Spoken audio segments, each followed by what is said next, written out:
Muito bom dia, senhoras e senhores deputados, bom dia a todos. Estamos aqui no grupo de trabalho do acompanhamento do Plano de Emergência e Transformação na Saúde. Temos aqui connosco o Dr. Eurico Castro Alves, enquanto ex-coordenador do Plano de Emergência e Transformação na Saúde, a requerimento do Bloco de Esquerda sobre os vários obstáculos e limitações de acesso ao Serviço Nacional de Saúde que estão a ser criados pelo atual Governo. Temos uma grelha de tempos, 10 minutos iniciais para a entidade convidada, depois 5 minutos a cada grupo parlamentar presente e, novamente, 10 minutos para responder, como entender, às questões que são colocadas pelos senhores deputados dos grupos parlamentares. E, sem mais demoras, Dr. Eurico, este requerimento do Bloco de Esquerda foi também distribuído, a grelha de tempos também, e então eu passava-lhe já a palavra nestes primeiros 10 minutos iniciais. Muito obrigada.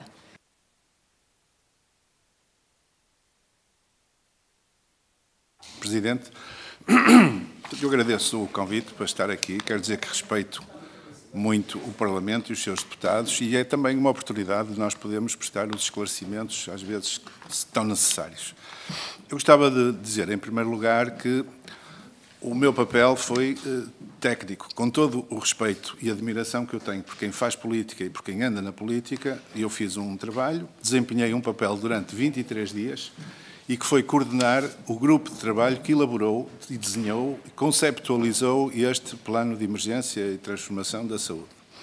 Eu quero dizer que isto foi o corolário de um trabalho de uma imensa equipe. São quase 20 pessoas, entre médicos, enfermeiros, farmacêuticos e outros profissionais do setor da saúde, e todos em conjunto é que elaboraram o draft desenharam o draft deste projeto que veio depois de ser aprovado em Conselho de Ministros. Queria também dizer que foram, para além das pessoas que participaram na elaboração deste projeto, foram ouvidos também dezenas de outras pessoas que nós entendemos serem entidades importantes no setor da saúde. E, desde logo, ouvimos também 167 instituições do setor da saúde.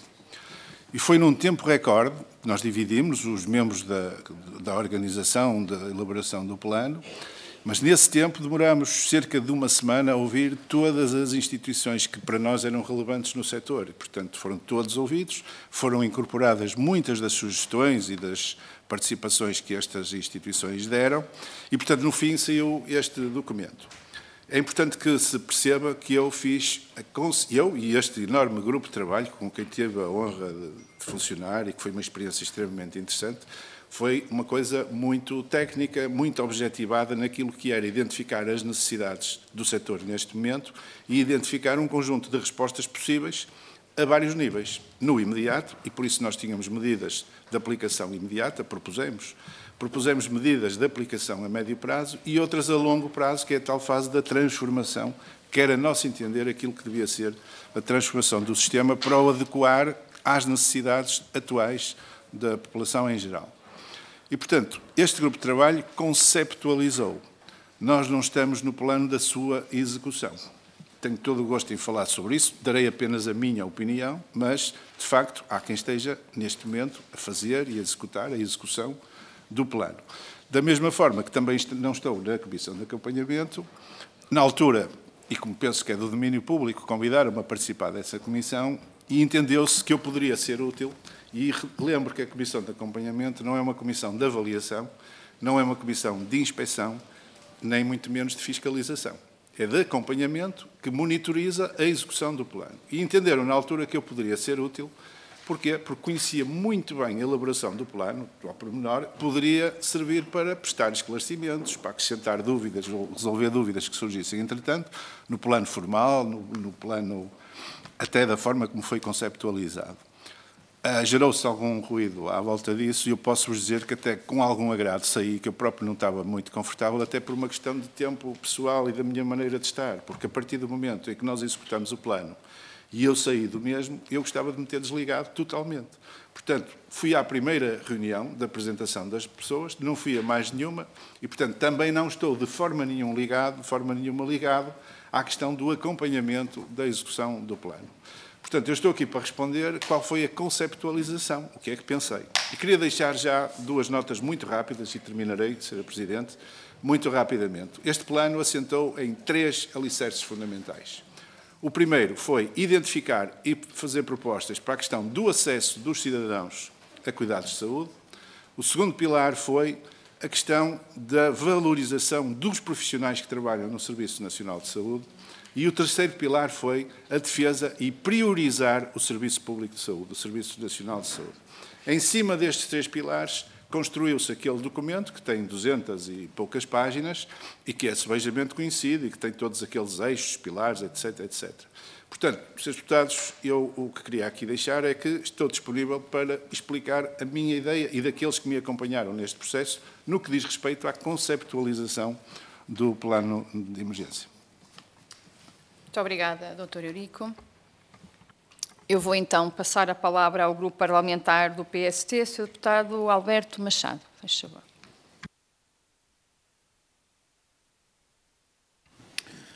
Muito obrigado, Sra. Coordenadora.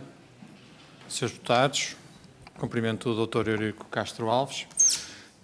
Começo a minha intervenção com uma reflexão sobre o requerimento apresentado pelo Bloco de Esquerda para esta audição.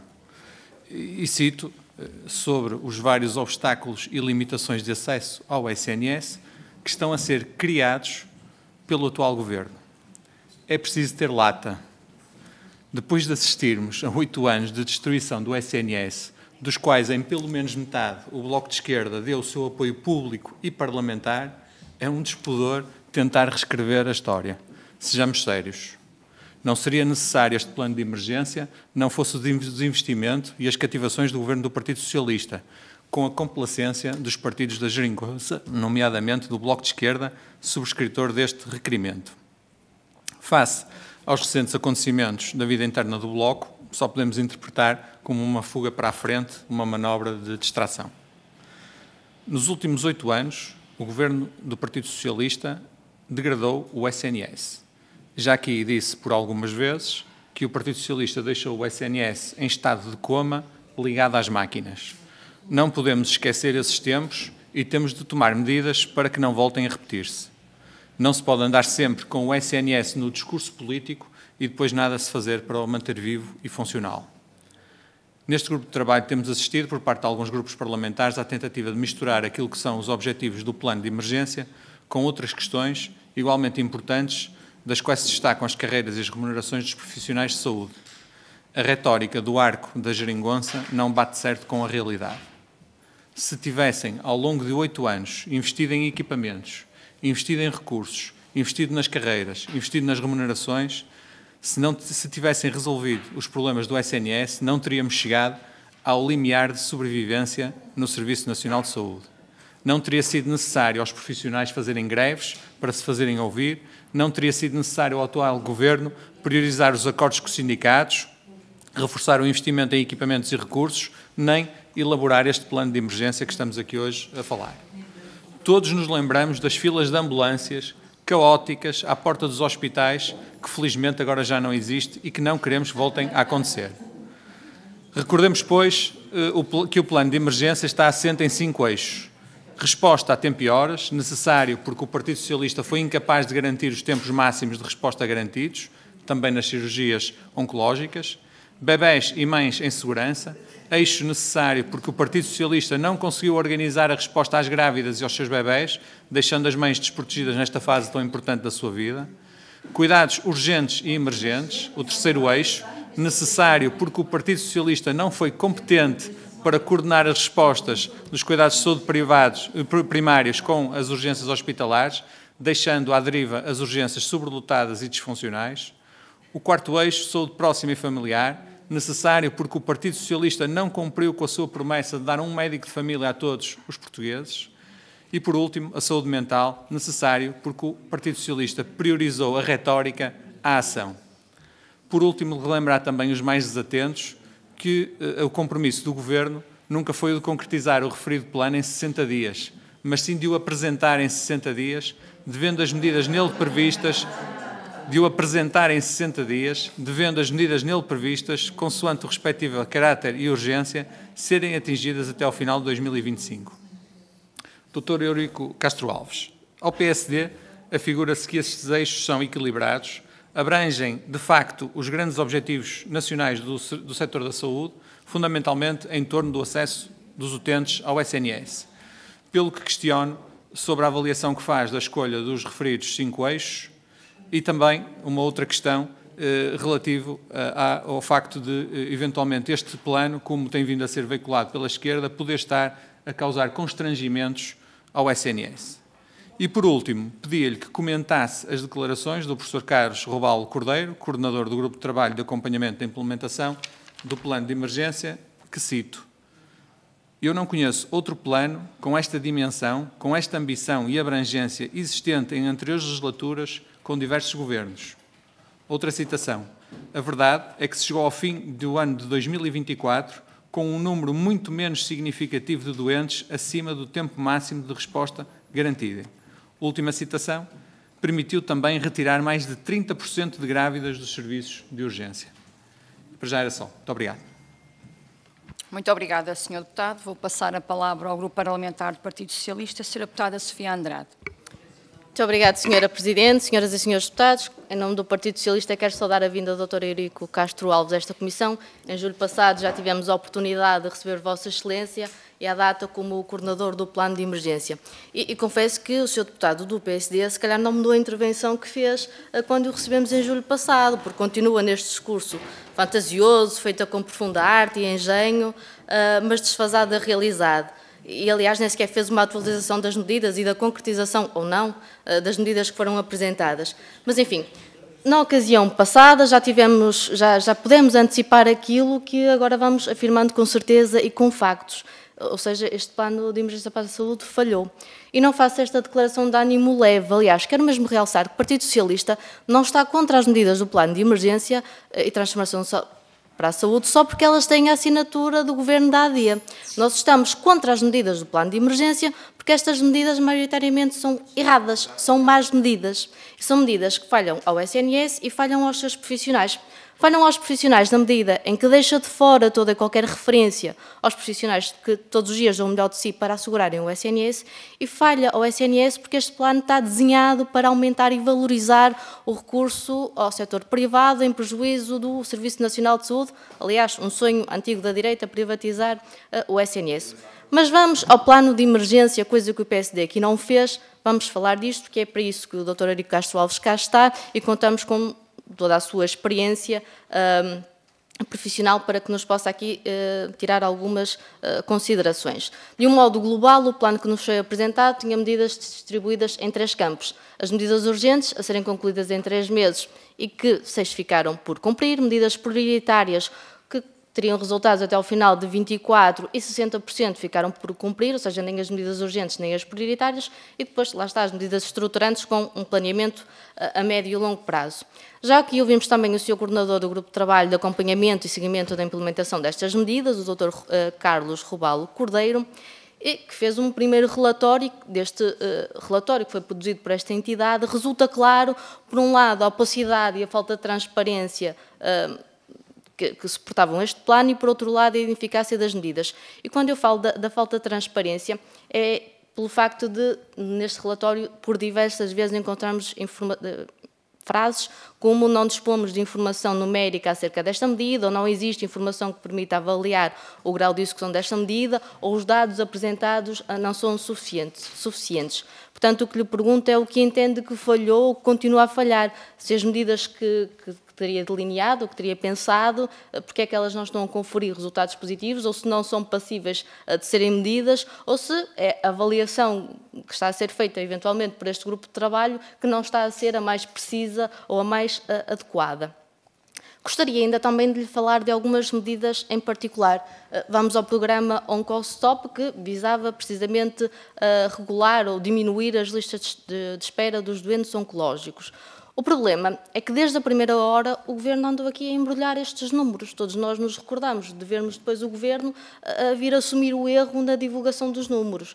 E, portanto, o que acontece hoje é que temos mais de 1000 doentes oncológicos que ultrapassaram o tempo máximo de resposta para a cirurgia. E, portanto, o que lhe pergunto, doutor, é o que é que isto nos diz sobre este programa? Ou seja, a diminuição das listas de espera aconteceu num período em que houve até uma majoração de 90% para as equipas cirúrgicas e, portanto, e agora? Agora que essa majoração já acabou, o que é que nós podemos esperar deste tipo de programa? E deixar aqui uma nota, que também nos foi reportada por muitas entidades do setor, é que estes doentes, muito bem, precisavam da cirurgia, mas precisavam também de um acompanhamento antes e depois da cirurgia. E esse acompanhamento não estaria contemplado no plano. E dizer também que estão a aumentar, e com muita preocupação vemos isso, os tempos de espera para crianças com cancro, os tempos de espera para as cirurgias, de acordo, aliás, com os reportes da Acreditar, a Associação de Pais e Amigos de Crianças com Cancro. Esta situação já foi, aliás, alertada à Sra. Ministra da Saúde, que se diz muito preocupada com esta situação. Ora, nós também estamos verdadeiramente preocupados, mas a Sra. Ministra tem que dizer mais do que estar preocupada com a situação, tem que agir. E, portanto, tendo em conta também a sua experiência e aquilo que desenhou para este plano, pergunto o que é que pode ser feito para melhorar também esta via. Na linha SNS 24, o que nós vemos agora é uma obrigatoriedade em ligar para a linha SNS 24. E, portanto, o que temos são doentes que estão agora às portas do serviço de urgência na expectativa de que consigam concretizar uma chamada e que possam ser atendidos. No passado, nós tínhamos o programa Ligando Salve Vidas, era um programa que visava a sensibilização da população e, portanto, com esta obrigatoriedade, o que lhe pergunto é se, enfim, nós estamos a agravar a situação, nós estamos a dificultar o acesso das pessoas às urgências. Para terminar mesmo, Sra. Presidente, queria falar também dos centros de atendimento clínico, uma medida que visava aliviar os serviços de urgência. O problema é que também aqui nós não conseguimos apurar, porque não existem dados da eficácia desta medida. Aliás, os deputados do Partido Socialista, nas últimas semanas, andaram a percorrer o país, reunindo com conselhos de administração, e o que nos têm dito os administradores hospitalares é que estão a ser pressionados pela tutela para enviarem doentes para os centros de atendimento clínico, para cumprirem rácios. E, portanto, investimentos como o que vemos do Governo, termino mesmo, Sra. Presidente, de 65 milhões de euros para o contrato celebrado com a Misericórdia do Porto, que gera o Hospital da Prelada, onde o Dr. Eurico Castro Alves, enfim, terá também ligações, suscita-nos algumas preocupações e muitas dúvidas, e, portanto, pedíamos que também nos pudesse explicar como este processo aconteceu. Muito obrigada. Muito obrigada, Sra. Deputada. Vou passar a palavra ao Grupo Parlamentar do Chega, Sr. Deputado Rui Cristina. Muito obrigado, Sra. Presidente. Caro Sr. Dr. Eurico Castro Alves, seja bem-vindo. O relatório do Grupo de Trabalho de 20 de dezembro passado sobre o Plano de Emergência e Transformação da Saúde, coordenado pelo Sr. Dr. Carlos Manuel Cordeiro, apresenta aqui uma análise detalhada das medidas previstas nos 5 eixos estratégicos. Na semana passada, nesta comissão, já salientávamos o notável esforço de sistematização e o rigor metodológico aplicados na avaliação de cada dimensão do plano. Concordará, pois, que estamos perante um relatório credível e imparcial. Este plano de emergência é um plano ambicioso para o SNS, porém exige uma execução meticulosa que até agora não se tem verificado de todo. Da leitura atenta do relatório emergem preocupações sobre a real concretização dos objetivos, registram-se atrasos consideráveis em muitas medidas, falta de informação fundamental para avaliar a implementação de diversas iniciativas e constrangimentos estruturais que ameaçam a execuibilidade de algumas propostas dentro do prazo previsto. É especialmente inquietante que em áreas cruciais como a saúde mental e os cuidados urgentes e emergentes persistam falhas significativas na operacionalização das ações. E também no acesso a médico de família, pilar dos cuidados de saúde primários, verificamos resultados insatisfatórios, com mais de 1,5 milhões de portugueses ainda sem médico de família atribuído. O primeiro relatório do Observatório Fundação para a Saúde corrobora estas críticas, sublinha que a atual crise de acesso decorre, sobretudo, da crescente dificuldade em atrair profissionais de saúde e que seria de esperar, por parte deste Governo, uma política forte nessa matéria. E, contudo, tal não acontece, como frisam os autores, Por isso, Dr. Eurico Castro Alves, coloco-lhe aqui algumas questões que, na nossa óptica, seriam muito importantes a serem respondidas. Como explica que, passado vários meses de implementação do plano de emergência, continuemos a assistir a tempos de espera inaceitáveis em muitos hospitais?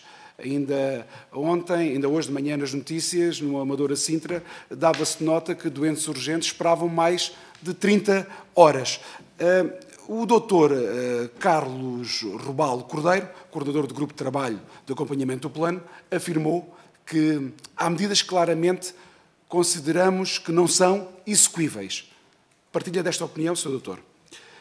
E como é que responde às críticas que apontam a ausência de medidas específicas para atrair e fixar os profissionais de saúde? E no que respeita à medida A1 do eixo 1, como justifica que, após o anúncio do fim das listas de espera para a cirurgia oncológica, persistam mais de 160 doentes fora do tempo máximo de resposta garantida e por agendar? E como explica o aumento do tempo de espera para cirurgia e tratamentos oncológicos em crianças? E este, sim, é um assunto que também nos preocupa a todos nós no grupo parlamentar do Chega, com certeza nos outros grupos parlamentares. Relativamente ao eixo 3, que interpretação faz do facto de 48% dos contactos com o SNS 24 serem reencaminhados para as urgências, contrariando aqui o objetivo de diminuir significativamente a pressão sobre estes serviços? As perguntas são inúmeras, mas ainda tenho aqui mais 4 perguntas para terminar. No eixo 4, que medidas concretas estão previstas para resolver a situação de 1,5 milhões de utentes em médico família, tendo em conta que o aumento de 199 mil utentes com médico atribuído é manifestamente insuficiente? É realista acreditar que, a curto prazo, poderemos reduzir significativamente o número de utentes em médico de família? E a última pergunta é como é que justifica que muitas medidas careçam de dados que permitam aferir o grau de execução deste plano de emergência, pondo em risco a transparência e o próprio devido escrutínio público deste plano de emergência e transformação para a saúde? Muito obrigado. Muito obrigada, Sr. Deputado. Vou passar a palavra ao Grupo Parlamentar do Bloco de Esquerda, Sra. Deputada Marisa Matias. Muito obrigada, Sra. Presidente. Dr. Eurico Castro Alves, bem-vindo a esta comissão.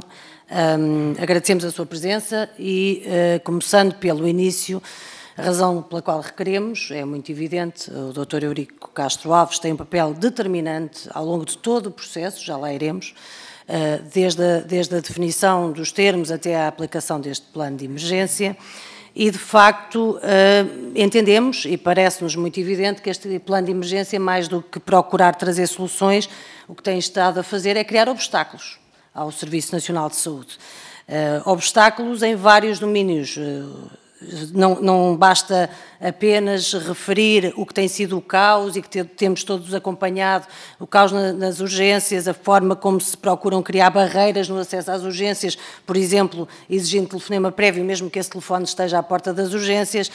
Não basta apenas ver o que é que esse caos e esses encerramentos levaram, por exemplo, a várias grávidas terem que fazer centenas de quilómetros para poderem realizar os seus partos. Estamos também a falar de outros níveis, estamos a falar de transferência direta para os privados, estamos a falar do apagão de utentes, foram mais de 130 mil utentes que foram eliminados desde que este Governo está em funções e, portanto, com este plano de emergências, e tudo isto aconteceu ao abrigo desta proposta e percebemos muito rapidamente, não foi preciso esperar muitos meses para percebermos que se torna cada vez mais claro que este ataque ao Serviço Nacional de Saúde, através desta nova política, não é apenas só incompetência, é mesmo a intenção. Na realidade, percebemos que era esse o plano. O plano é desmantelar o Serviço Nacional de Saúde e, portanto, estão a consegui-lo com bastante sucesso.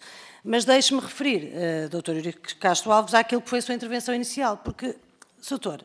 disse que a sua relação com este processo tinha apenas a duração de 23 dias.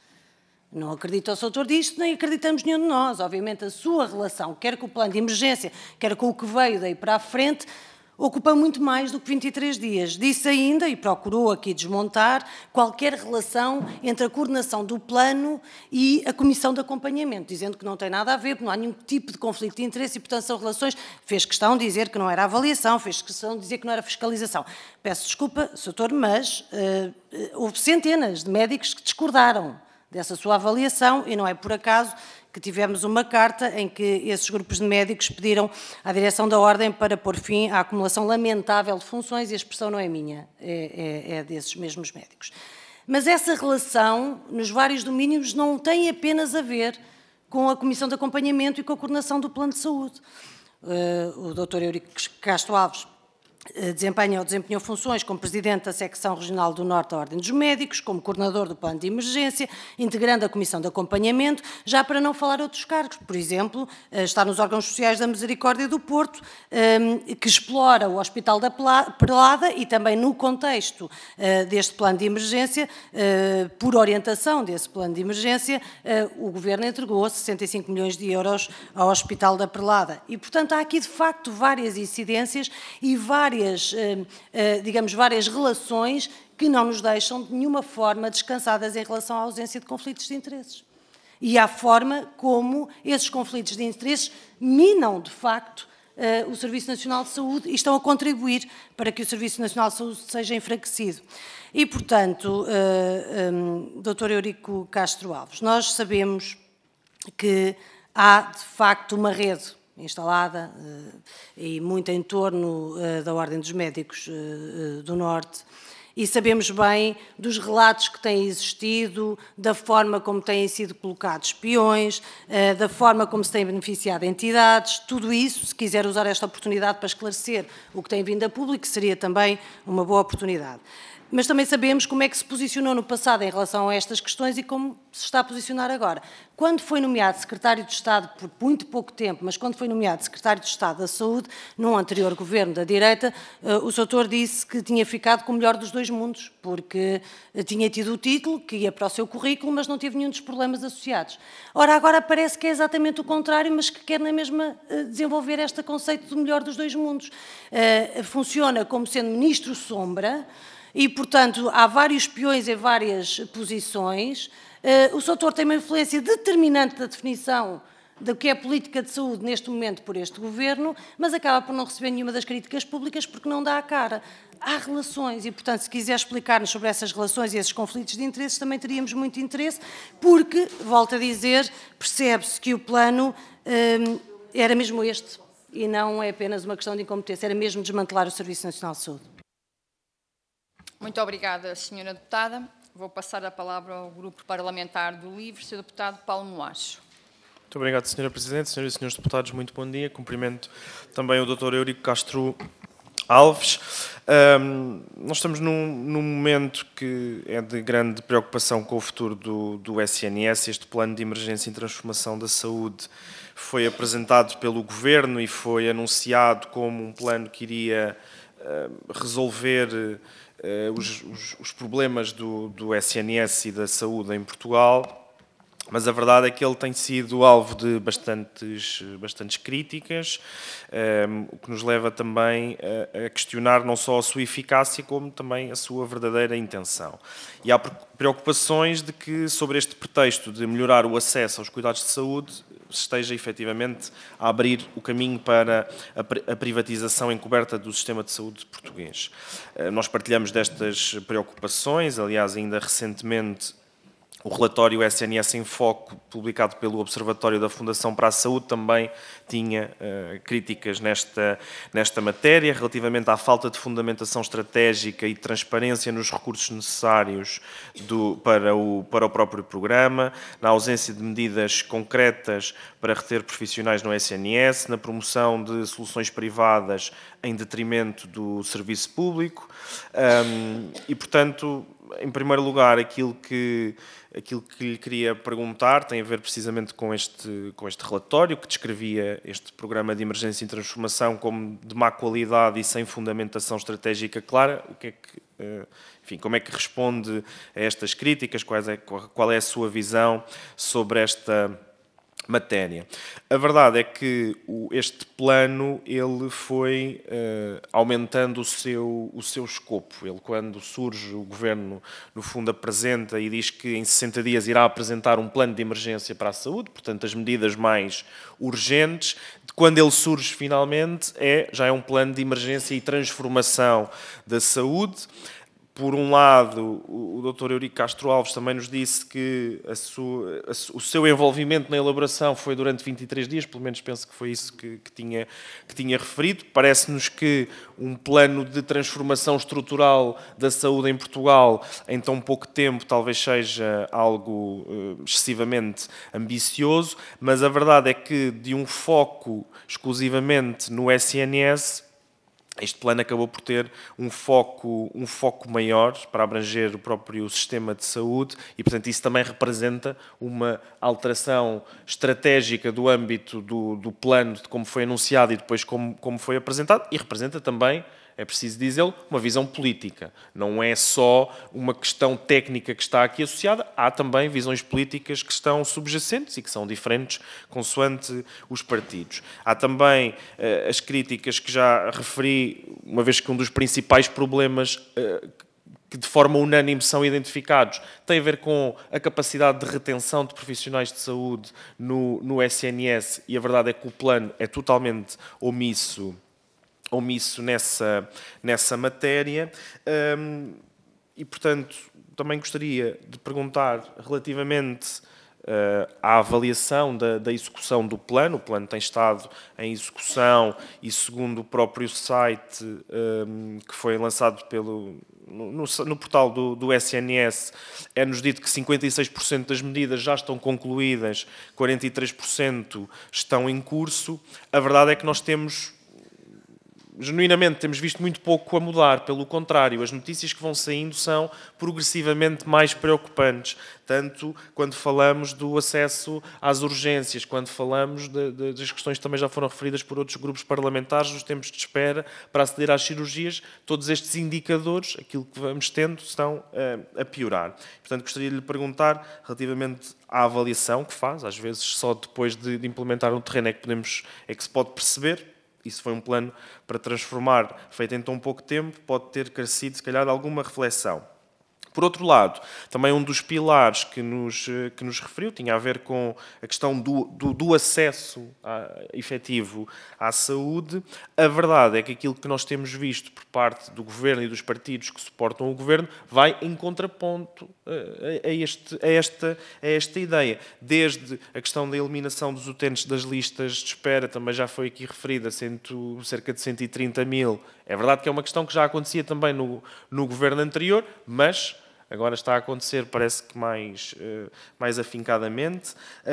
Também as propostas que são apresentadas para limitar o acesso de estrangeiros ao SNS. Gostaria também de perguntar se esta questão foi equacionada na elaboração do programa e do plano, e se identificaram esta questão como um problema, o acesso de estrangeiros ao SNS, porque os dados que temos dizem-nos que representam uma ínfima parte das pessoas que são atendidas no SNS, mas aquilo que nós temos visto é um foco nesta questão, e depois também o foco na questão das urgências, e vou terminar, na questão das urgências com a referenciação e agora também com notícias do encerramento de alguns serviços de urgência e concentração noutros, se isso também contribui para melhorar o acesso ao SNS. Obrigado. Muito obrigada, Sr. Deputado. Terminamos assim esta ronda que tem a intervenção dos grupos parlamentares. Dr. Eurico Castro Alves, passo-lhe então a sua palavra para as respostas, como entender organizar até 10 minutos, por favor. Entrar nas questões mais difíceis, porque é importante que se satisfaçam mitos e que se esclareçam situações que são duvidosas.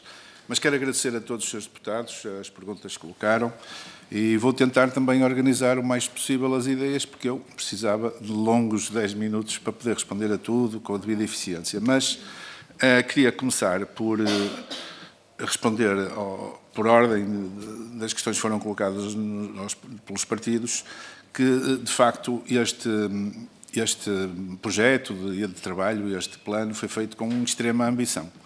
Se ela se irá ou não concretizar, eu acredito que se irá concretizar, e aproveito já para responder a algumas questões que foram aqui levantadas, porque a maneira como o plano está desenhado e traçado, ele tem todas as condições para poder acontecer. Eu verifico, e respondo já também a uma das questões, como é que eu avalio a execução deste programa. Eu tenho verificado, que eu vou acompanhando, embora de fora, mas sou cidadão e quero que as coisas corram bem. Sou médico, aliás, o meu único propósito neste momento é a defesa da profissão médica, dos médicos, dos doentes e do Serviço Nacional de Saúde, Srs. Deputados. Eu trabalho no Serviço Nacional de Saúde, nunca deixei de fazer medicina privada há longos anos e o meu propósito, quer queiram, quer não queiram, é defender o Serviço Nacional de Saúde, mas lá iremos mais à frente. Mas, como eu dizia, enquanto médico, enquanto cidadão, eu quero os melhores, como todos os médicos, os melhores cuidados de saúde para os nossos cidadãos. E este plano, era isto que eu queria dizer ao Partido do Governo, tem todas as condições para ser executado na sua plenitude. Verifico que também não estará a acontecer à velocidade a que poderia estar. Também percebo que possam haver constrangimentos de ordem burocrática, administrativa, emperramentos que todos nós conhecemos, próprios da sociedade, até já escrevi sobre isso, e, portanto, o que queria deixar aqui era um apelo, que houvesse um esforço acrescido por parte do Partido do Governo, no sentido de agilizar a operacionalidade deste plano, porque este plano está pensado e preparado para trazer grandes ganhos ao sistema de saúde. Eu posso lhe dizer que números que me foram fornecidos, não me compete a mim fazer o acompanhamento formal, mas já que foi aqui falar desse tema, posso dizer-lhes que dizem que o tempo de espera global nas urgências baixou 30%. Isto é um ganho. Dizem-me, eu preciso verificar, são números que me foram fornecidos. Srs. Deputados, não estou aqui a fazer publicidade de nada. São números que eu fui buscar aos diretores de informação e que me foram dados e que eu constato. A questão dos centros académicos, dos centros de atendimento clínico, veio trazer uma resposta muito melhorada às situações de urgência, porque são doentes menos urgentes, passam a esperar menos, foram tratados mais rapidamente e, sobretudo, isto é que é o mais importante, libertaram um espaço para os profissionais de saúde poderem tratar os doentes mais graves, com mais atenção, com mais tempo e com mais eficácia. Isto é perfeito? Passou tudo de um dia para o outro a ser uma maravilha? Todos nós sabemos que não, mas foram dados passos e há resultados evidentes. Eu compreendo, e até quando cidadão acho que é assim que deve ser, que o nível de exigência seja sempre maior. E é aqui no Parlamento que essa exigência tem que ser feita pelos partidos da oposição. É o vosso trabalho, que eu muito respeito, e a vossa obrigação. Mas eu próprio também tenho essa exigência até comigo mesmo. Deixem-me dizer-vos que há pouco tempo foi divulgado nas diversas agências noticiosas internacionalmente, Portugal aparece classificado pela Organização Mundial de Saúde em terceiro lugar no que respeita à qualidade e eficiência de cuidados de saúde, a par do Reino Unido e da Alemanha. Isto serve para nós ficarmos descansados? Não. Todos nós temos grande consciência que há imensos problemas terríveis por resolver. Claro que há e temos que os resolver. Mas também temos que ter a noção que os últimos 40 ou 50 anos que temos de democracia, e temos que render aqui algum respeito e alguma homenagem, independentemente dos partidos que estiveram no governo, mas aos dirigentes das políticas de saúde, que nós tivemos grandes ganhos em saúde. Nós, se nos compararmos, e esta classificação da Organização Mundial de Saúde é comparada com 194 países, nós, se nos compararmos com os outros 194 países, nós temos motivo para ter algum orgulho do nosso sistema. E, como digo, não é obra de um partido, não é obra de uma pessoa, é de um conjunto de partidos, de governos, mas, sobretudo, era aqui que eu queria chegar, Srs. Deputados, mas, sobretudo, a participação dos profissionais de saúde. Claro que tivemos a sorte de ser bem dirigidos no que respeita ao Serviço Nacional de Saúde, mas houve um grande empenhamento dos profissionais. E já agora deixem que vos diga, eu já passo às restantes questões, que um Serviço Nacional de Saúde que todos queremos que seja digno e que funcione e que cresça e seja eficaz, não vai funcionar sem profissionais motivados e muito menos sem médicos motivados e empenhados. E, portanto, o grande propósito que eu quero aqui deixar é que é muito importante a quem governa e a quem controla quem governa, que haja aqui um princípio fundamental, que é o do respeito pela dignidade dos profissionais de saúde, sobretudo, que é aqui que me compete falar, é da profissão médica, que é a minha profissão, e são aqueles colegas com que eu estou profundamente empenhado. Eu vou passar à frente aquelas questões que se prendem com a execução do plano, porque, de facto, alguém há de vir aqui falar porque é responsável, os membros do Governo e o Governo em geral são responsáveis pela execução do plano. É a mesma coisa relativamente ao relatório que identificou algumas vulnerabilidades ou algumas coisas não concretizadas por parte da Comissão de Acompanhamento. Agora, um dos seus deputados disse que o plano falhou e eu não considero que tenha falhado. Considero que tem muito mais para andar, muitas coisas para corrigir. É profundamente injusto que se diga que este plano está a abrir as portas ao setor privado. Não foi essa nunca, de modo nenhum, a intenção. A intenção que nós temos, quando se elaborou a participação do privado neste setor, é a primeira prioridade, como eu vos disse no início, é o acesso dos doentes a cuidados de saúde. Esta é que é a prioridade. E a segunda prioridade é levar ao máximo a capacidade de funcionamento do Serviço Nacional de Saúde. E a diferença começa aqui. Depois de esgotada toda a capacidade do Serviço Nacional de Saúde, então sim, nós vamos contar com o apoio do setor social e do setor privado, porque para que nenhum doente, nenhum cidadão fique sem cuidados de saúde. Este é que é o objetivo fundamental do desenho deste plano, senhores deputados. O OncoStop foi um sucesso na sua fase inicial. Nós conseguimos, em pouco menos de um mês ou dois, acabar pura e simplesmente com a lista de espera com doentes acima do tempo de resposta garantida. Houve tempos em que houve doentes que faleceram por não terem tido acesso a cirurgias em tempo útil. Hoje isso não está a acontecer. Estas listas de espera e estes processos são muito dinâmicos e é possível que a qualquer momento haja doentes outra vez acima do tempo. Mas estes doentes, da percepção que eu tenho, e refiro, é só a percepção que eu tenho, é bom que se confirme isto, que eu estou um pouco de fora e também estou nos hospitais da minha esfera, mas o que eu reparo é que esses números de doentes que ultrapassam são rapidamente doblados. E, portanto, porque aquilo é um processo dinâmico. Todos os dias entram doentes e saem doentes. Também sei, e quero aqui referir, que é muito importante que se continue a execução do plano. O plano tem o projeto de execução do Sistema Nacional, que é um mecanismo, Sistema Nacional de Acesso à Consulta e à Cirurgia. Ainda não foi implementado. E aí os senhores deputados da oposição acho que devem fazer questão de fazer valer, porque quando estiver devidamente implementado, eu não acredito que seja porque o Governo não queira implementar, não sei o que é que está a acontecer, mas este SINAC já devia estar no terreno, já devia estar a acontecer, porque é um mecanismo que vai trazer grande eficácia à resolução do problema das listas de espera. E, portanto, como eu dizia no início, vejo, que está de fora, que na execução do plano de emergência há um conjunto de medidas e de projetos que estão, se calhar, a evoluir mais lentamente do que seria necessário. Era bom que isso se resolvesse, porque isso vai trazer grandes ganhos. Nomeadamente, é uma das questões que aqui foi referida e que me preocupa sebejamente, que é da oncologia infantil. De facto, é importante mexer-se nessa matéria e rapidamente. O que eu quero dizer é que este plano de emergência não é uma panaceia para resolver de um dia para o outro todos os problemas da saúde.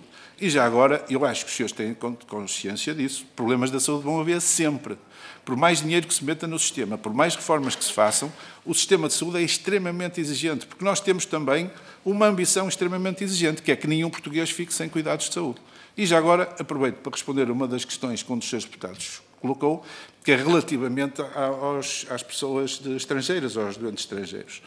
Eu sou médico, Sr. Deputado, e por formação, a minha vocação é tratar doentes, sem lhes perguntar a sua nacionalidade, o seu credo religioso, se são da maçonaria, se são da Opus Dei. Não, nós tratamos pessoas que estão doentes e que precisam de ser tratadas. Esse é o desígnio dos médicos. E, portanto, evidentemente que neste plano não há qualquer referência, porque eu e o meu grupo, médicos, enfermeiros e outros profissionais de saúde, a nossa preocupação é chegar aos doentes, o melhor possível e o mais depressa possível. E, portanto, nem nos lembramos que esteja fora de questão nós tratamos doentes estrangeiros. Dito isto, há um problema que os senhores têm que resolver, o Governo e os outros partidos. Porque o nosso país, como tem excelentes cuidados de saúde, como eu vos disse, estamos em terceiro lugar em 194 países, e como a medicina ou os serviços de saúde são tendencialmente gratuitos aos cidadãos, que é como deve ser, naturalmente que isto é um alvo muito apetecível para todo o mundo. Agora, nós temos que viver com esta dicotomia. Por um lado, não se pode negar cuidados de saúde a ninguém, como não se pode negar a água nem a alimentação. Mas, por outro lado, também temos que defender o acesso de todos os nossos cidadãos a cuidados de saúde. Esse é um problema para os senhores resolverem, que eu acho que é um problema extremamente difícil. Agora, pela minha parte, enquanto médico, e acho que falo em nome de todos os médicos, não nos vamos deixar nenhum doente por tratar. Seja no público, no privado ou no social. Mas eu sou um homem do setor público e no meu hospital nenhum doente vai ficar à porta. Queria também, agora que me restam poucos minutos, esclarecer aqui 2 ou 3 situações que são muito importantes para mim, porque estão a alimentar-se e a construir aí autênticos teorias de conspiração, mitos urbanos e que têm vindo a ser alimentados e eu, de facto, sem capacidade para responder. Tenho aqui agora uma grande oportunidade que quero aproveitar. A primeira questão tem a ver com a Santa Casa da Misericórdia de Porto. Os 65 milhões de senhores deputados, e eu tenho aqui, depois, se quiserem, posso deixar, tem a ver com um acordo entre o Estado e a Santa Casa da Misericórdia de 1988 e aplica-se a cuidados de saúde. Há uma resolução do Conselho de Ministros do Governo PS, que tenho aqui, a autorizar a despesa. E depois há uma outra resolução do Conselho de Ministros, já deste Governo, também a autorizar esta despesa. Tem a ver com um conjunto de cuidados de saúde que desde 1988 a Santa Casa da Misericórdia presta ao setor público. E o setor público paga-lhe.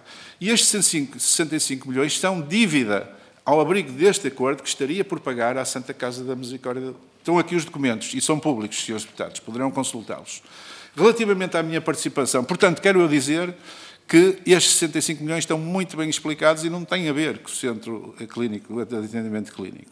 Depois queria também dizer-vos que, em 2001, sim, aceitei ser suplente, nem sei, de um dos órgãos dirigentes da Santa Casa da Misericórdia do Porto. E no ano seguinte aconteceu uma falha lá nesse órgão e eu fui contactado para preencher essa vaga. Isto foi em 2021, passado um ano, penso eu, e eu por acaso até fui descobrir um mail que tenho aqui, que lhes enviei, e disse também pessoalmente ao Sr. Provedor, não tenho nada contra a Santa Casa, mas claramente não é o meu mundo, por razões até que todos vocês saberão neste momento, que são muito públicas.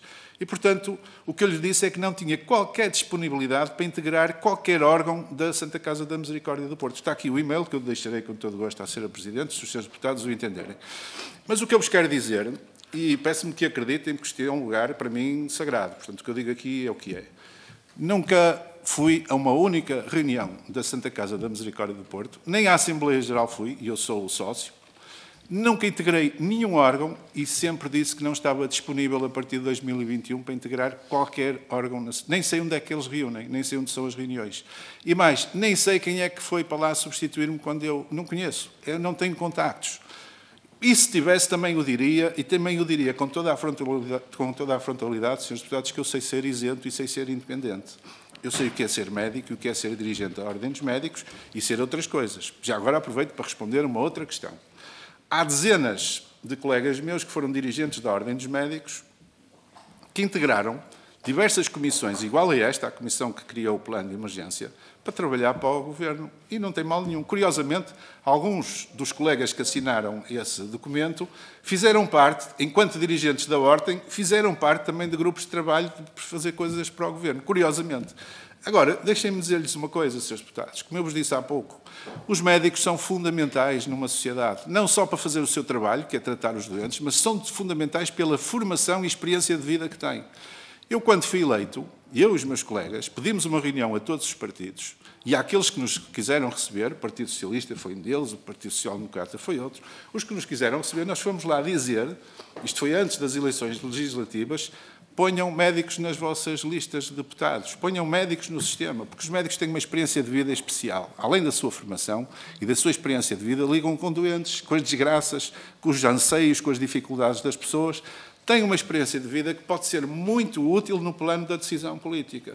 Portanto, eu continuo a dizer, independentemente dos partidos, independentemente dos governos, os médicos têm que estar presentes e têm que dar o seu contributo. E é este o meu único desígnio, é defender a profissão médica, defender os doentes e o Serviço Nacional de Saúde. Queria responder só mais uma ou duas perguntas, não sei como é que está o meu tempo, Sra. Presidente, mas está a passar, mas eu vou terminar muito rapidamente. Havia muito mais para dizer. Considero, e permitam-me que pegue nisto também, sem querer ofender ninguém, mas considero extremamente injusto e até perverso para o nosso sistema democrático e para o país poderem alegar coisas do género do Ministro Sombra e que alguém está a mandar... A ser Ministra é uma pessoa que está na saúde desde sempre. Formou-se em farmácia, sempre trabalhou na saúde. Desempenhou imensos cargos de alto nível e notabilizou-se sempre por ser uma pessoa altamente capaz, honesta e decisora. Claro que se pode discordar dela politicamente, e isso é legítimo e faz parte da democracia. Não me parece bem é que venham trazer coisas que afetam a dignidade das pessoas, que são injuriosas e com isto estão a atrapalhar a sua capacidade de raciocínio. E digo isto a Sra. Ministra e de todos os outros dirigentes. E se os senhores amanhã estiverem no Governo, direi a mesma coisa quando vos atacarem desta forma. Porque eu acredito na democracia, acredito no meu país, eu não vou deixar de participar, sempre que me pedirem, seja que partido for. Se o Bloco de Esquerda um dia precisar de mim e quiser perguntar alguma coisa, cá estarei, Sra. Deputada. Discordo totalmente do seu partido. Totalmente. Mas quero que vocês existam, porque vocês dão contributos válidos para o país. E se precisarem de mim, contem comigo.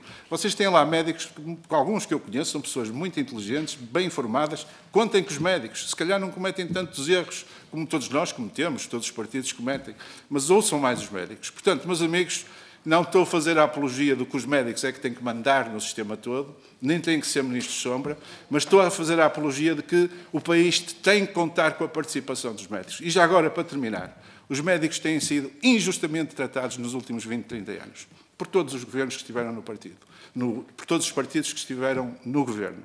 E é por isso que hoje têm profissionais que não estão motivados. As questões salariais durante 20 ou 30 anos foram extremamente maltratados. O salário dos médicos foi degradado. As suas condições de trabalho foram degradadas. A sua autoestima está de rastros.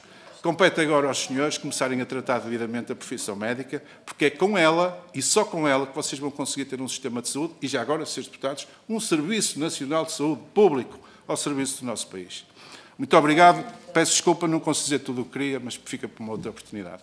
Muito obrigada, Dr. Eurico Castro Alves. Da parte da Comissão de Saúde, este grupo de trabalho, o nosso agradecimento pelos esclarecimentos que nos prestou. Senhoras e senhores deputados, estamos assim como terminada esta reunião. Muito obrigada.